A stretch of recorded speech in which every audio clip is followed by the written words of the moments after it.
Hey family, welcome back to Story Time with Brother Reality. This story is going to be called Game. Now I'm going to make this story short, not going to make it too long, but there was something that I wanted to explain before I told the story. I was born in Fort Polk, Louisiana. And next to Fort Polk, Louisiana, which is a military installation, there's a town called Leesville, Louisiana. They're connected at the hip. It's like you drive 10 minutes up the road from Fort Polk and you're in Leesville. That's how close they were together.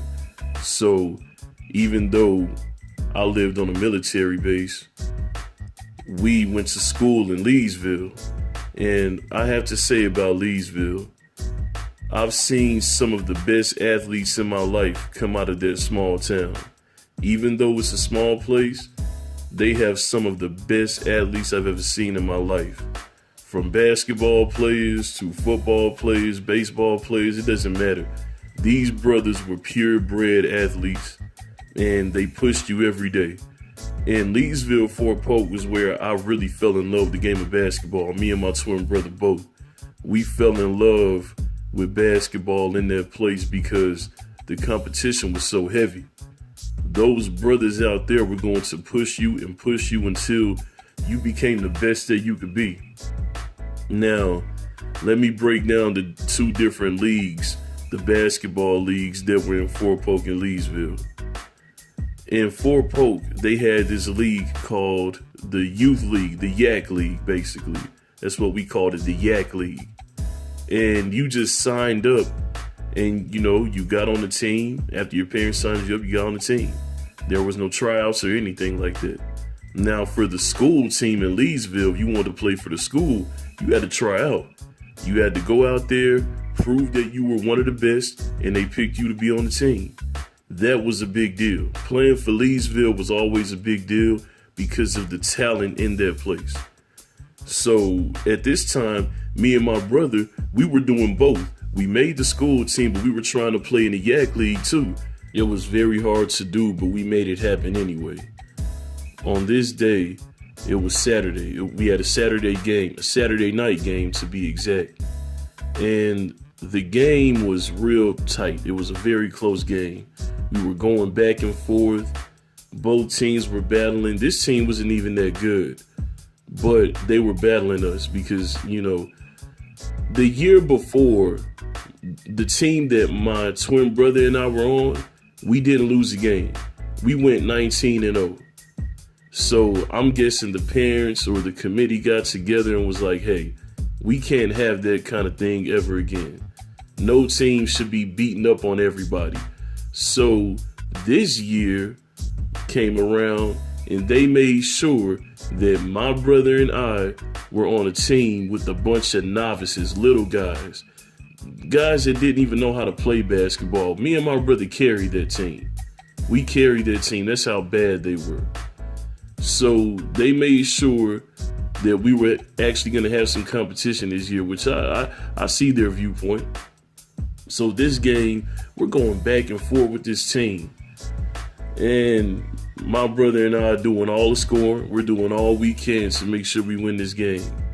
So with about 20 seconds left, the other team comes down and they hit an easy bucket. I'm talking about a real easy bucket. It was like, I think one of the guys shot up a lucky floater and it went in. So we're down by one. We find ourselves down by one. And we're looking up at the clock like, okay, there's not much time left. So our coach calls timeout. We go to the huddle. We had a female coach. She was a decent coach, good person, but she didn't really know much about basketball. I'm just be honest. So she's scrambling because this is our second game of the season and we're already about to lose. you know. So we go, break the huddle, we inbound the ball. I bring the ball up court. I wasted way too much time bringing the ball up court and dribbling at the top of the key. I wasted way too much time handling the ball. So I see my brother on the baseline. I pass it to my brother, and he scans the court and he drives baseline real hard after a quick scan.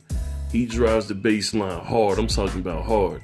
And it's about 7 seconds left at this point. So I see him driving, and one thing that you're taught at a young age when you play basketball is that you run with who has the ball. So he's driving hard baseline, and I'm rim running. I'm running from the top of the key all the way to the goal to meet him there.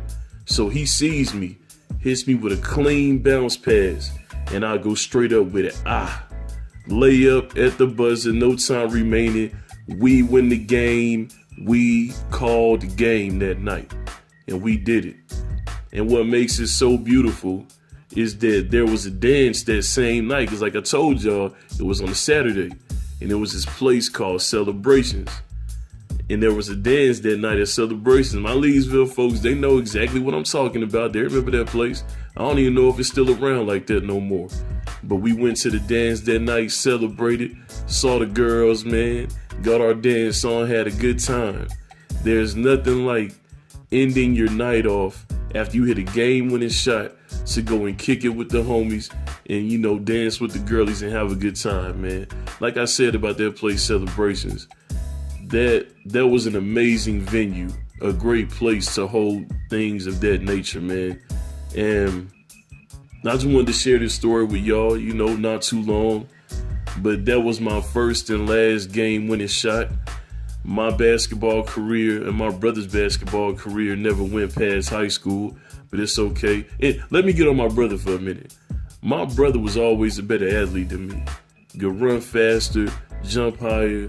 My twin brother was able to do everything that I couldn't. I was more of a cerebral basketball player. Good jump shot, good ball handler, but he was able to do everything. And I want to also give a big shout out to my Leesville Fort Polk people who I still hold relationships with to this day. We became young men in that place.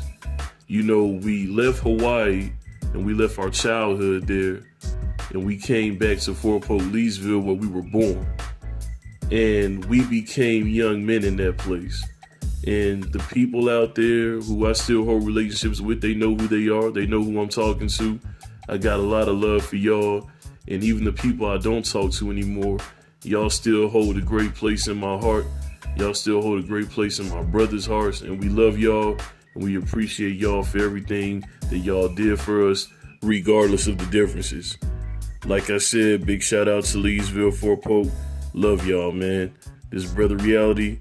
Signing out. I'll begin with y'all soon, family. Sunday Night Jazz coming this Sunday. I gotta plug it in. Sunday Night Jazz this Sunday, family.